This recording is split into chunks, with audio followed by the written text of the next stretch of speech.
Prva ključna stvar v življenju je po mojem mnenju ta, da se moramo zavedati, da ima vsaka stvar svoj smisel.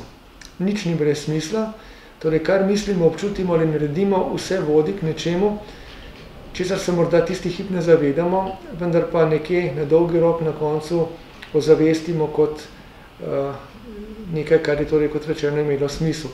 In iz tega tudi izhaja tista znana misel, da pravzaprav naključij v življenju ni. In v to globoko verjamem, kot so nekoč zapisali pred tisočletji, naključje je samo izraz za zakonitost, ki jo še ne poznamo. Druga stvar, ki je s tem na nek način povezana in se mi zdi zelo pomembna za življenje, je ta, da razumemo, da v življenju vse stvari potekajo, torej v tem našem človeškem svetu, kakorkoli ga dojemamo, po zakonitosti akcija-reakcija.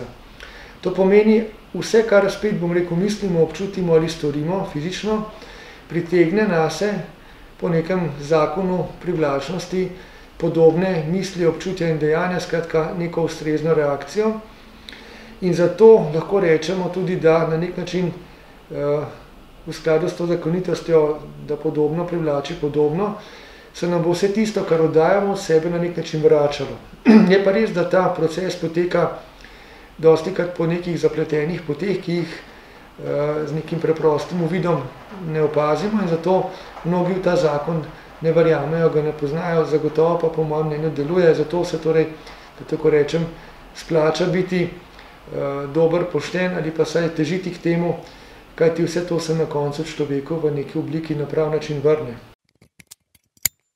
Izjemno pomembno se mi tudi zdi, da, in to še posebej pri mladih ljudeh opažam je včasih problem, da ne delamo napačnih primerjav. Namreč vedno bo kdo na tem svetu od nas lepši, boljši, bogatejši, uglednejši, hitrejši, kakorkoli že, in vedno bo nekdo na drugi strani revnejši, torej manj izobražen, slabšega izgleda in podobno. Zato je zelo pomembno, da pravzaprav vemo, da se ne smemo obračati zgolj v eno smer, ampak da moramo gledati celoto sveta in najti svoje mesto v njemu sorazmerno z našimi sposobnostmi in nekimi realnimi željami. Če si jemljemo za zgled vedno najboljše, bomo na nek način frustrirani, ker jih ne moremo doseči. Če si jemljamo kot primerjavo najslabše, se bomo počutili uspešne, kljub temu, da verjetno to nismo do te mere, kot bi lahko bili, skratka, bi nas to uspavalo. Da se zavedamo, da je pravzaprav tisto, kar resnično velja v našem življenju, to, kar storimo dobrega za druge. Za soljudi, za družbo, pa tudi za druga bitja, torej za živali, rastline, skratka za svet okoli nas, to šteje.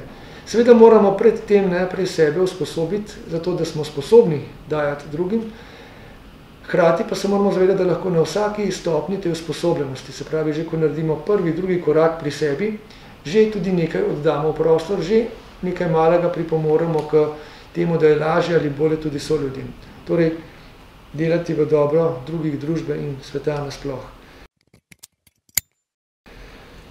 In potem bi rekel takole, s tem bom tudi zaključil.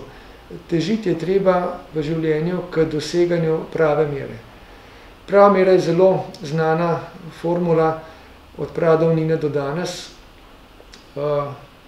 Recimo Konfucij je rekel, preveč je ravno tako slabo kot premalo,